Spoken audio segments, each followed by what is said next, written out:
సూర్యాస్తమయం అయిన తర్వాత 5:42 నుంచి 6:33 మధ్య కాలంలో యమదీపం అనేటువంటిది పెట్టాలి. ఆ దీని యొక్క కథ దీపావళి అని అంటే మనము చాలా మందికి మనకు ఉన్నటువంటి ఒక అంతర్గతమైనటువంటి ఆలోచన విషయం ఏంటంటే పటాకులు కాల్చుకోవడం, దీపాలు వెలిగించుకోవడం, అలాగే చిచ్చుబుడ్లు, ఆనందంగా కొత్త బట్టలు కట్టుకోవడం, ఇవే మనం ఉంటుంది.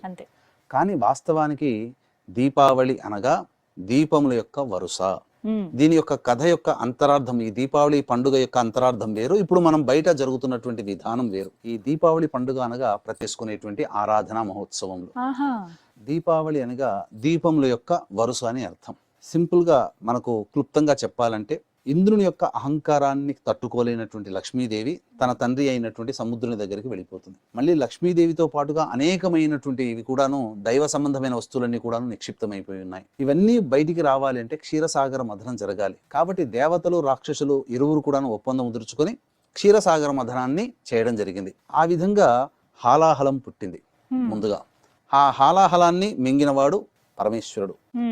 అతనికి ఆయురారోగ్యాలు కల్పించాలి. అలాగే ఈ క్షీరసాగర మథనంలో జరిగినప్పుడు ముందుగా పారిజాతము, అలాగే ఉచ్చైశ్రవము, ఐరావతము ఇలాంటి దివ్యమైన వస్తువులతో పాటుగా లక్ష్మీదేవి కూడాను ఉద్భవించింది. లక్ష్మీదేవి తదనంతరం అమృత కలశహస్తముతో ఉన్నటువంటి ధన్వంతరి కూడా ఉద్భవించాడు ఆ యొక్క పరమేశ్వరునికి ఆయురారోగ్యాలు ప్రసాదించడానికి. కాబట్టి ఈ త్రయోదశి తిథి రోజును మొదలుకొని త్రయోదశి తిథి, నరక చతుర్దశి, అమావాస్య, అలాగే బలిపాడ్యమి, యమద్వితీయ, ఈ కార్తీక పాడ్యమి, కార్తీక ద్వితీయ, కార్తీక మాసంలో వచ్చే మొదటి 2 రోజులు మొత్తం కలిపి 5 రోజుల పాటు దీపావళి పండుగని ఆరాధన చేసుకోమని చతుర్వర్గ చింతామణి ధర్మసింధు మనకు గ్రంథాల ప్రకారం మనకు తెలియజేయడం జరుగుతుంది. అయితే చాలా చోట్ల ధనత్రయోదశి, నరక చతుర్దశి, దీపావళి మాత్రమే జరుపుకుంటున్నారు. కానీ ఈ 5 రోజుల పాటు పండుగ జరుపుకోవాలి. ఈ 5 రోజుల పాటు కూడా సంధ్యా సమయంలోనే జరుపుకోవాలి. ముఖ్యంగా చాలా మంది దీపావళి పండుగ అనగానే రాత్రిపూట చేస్తుంటుంటారు. అయితే మనకు శాస్త్ర ప్రకారము మనకు యోగం లభించాలి, ధన ప్రాప్తి కలగాలి, ఆ ఇంట్లో స్థిరంగా ఉండాలి అని అంటే స్థిర లగ్నంలో చేయాలి. స్థిర లగ్నము సాయంకాల సంధ్యా సమయానికి వృషభ లగ్నం, స్థిర లగ్నం. ఇటువంటి పర్వదినము మళ్ళీ మనం పొందాలంటే 12 సంవత్సరాలు పడుతుందమ్మా. ఎందుకు దీనికి ఈ సంవత్సరం క్రోధినామ సంవత్సరంలో ఉన్నటువంటి విశిష్టత ఏంటంటే ఈ క్రోధినామ సంవత్సరంలో వృషభ లగ్నంలో గురువు ఉన్నాడు, ధనకారకుడైనటువంటి గురువు ఉన్నాడు, మరియు శుక్రుని యొక్క లగ్నం అది స్థిర లగ్నం. శుక్రునికి అధిష్టాన దేవత ఎవరు? లక్ష్మీదేవి. కాబట్టి వృషభంలో గురువు, వృషభాధిపతి అయినటువంటి శుక్రుడు వృశ్చికంలో మళ్ళీ స్థిర రాశిలోనే ఉండడం, గురు శుక్రుడు పరస్పర వీక్షణ ఉండడం దివ్యమైనటువంటి మంగళకరమైనటువంటి యోగం.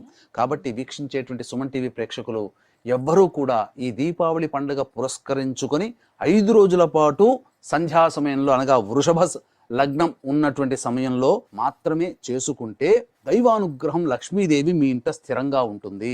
మధ్యరాత్రి పూట చేసేటువంటి ఆచారము మనకు లేదు. కాబట్టి సంధ్యా సమయంలోనే చేసుకోవాలి. ఈ పూజ తదనంతరం అందరూ పటాకులు, మతాబులు, చిచ్చుబుడ్లు కాల్చవచ్చు, ఏమీ ఇబ్బంది లేదు. దీపావళి పండుగ సందర్భంగా ధనత్రయోదశి మొదలుకొని యమద్వితీయ వరకు 5 రోజుల పాటు సంధ్యా సమయంలో మనం పూజ చేసుకుంటాం. అయితే ఈ పూజ చేసుకోవడానికి ముందుకు సంబంధించినటువంటి విధి విధానాలు మనం తెలియచేసుకుందాము. గురుగారు మొత్తంగా 5 రోజులు జరుపుకోవాలని చెప్తున్నారు కదండి. అంటే మాకు తెలిసినంత వరకు ధనత్రయోదశి, నరక చతుర్దశి, దీపావళి ఇలానే చేసుకుంటాం లక్ష్మీ పూజ. కానీ మీరు 5 రోజులు అంటున్నారు. ఈ 5 రోజులు ధనత్రయోదశితో ప్రారంభిస్తే మళ్ళీ యమద్వితీయ వరకు ఎలా అసలు మేము లక్ష్మీ అమ్మవారిని పూజించుకోవాలో వివరిస్తారా? ఈ యొక్క ధనత్రయోదశి నుంచి ప్రారంభం చేసుకోవాలమ్మా.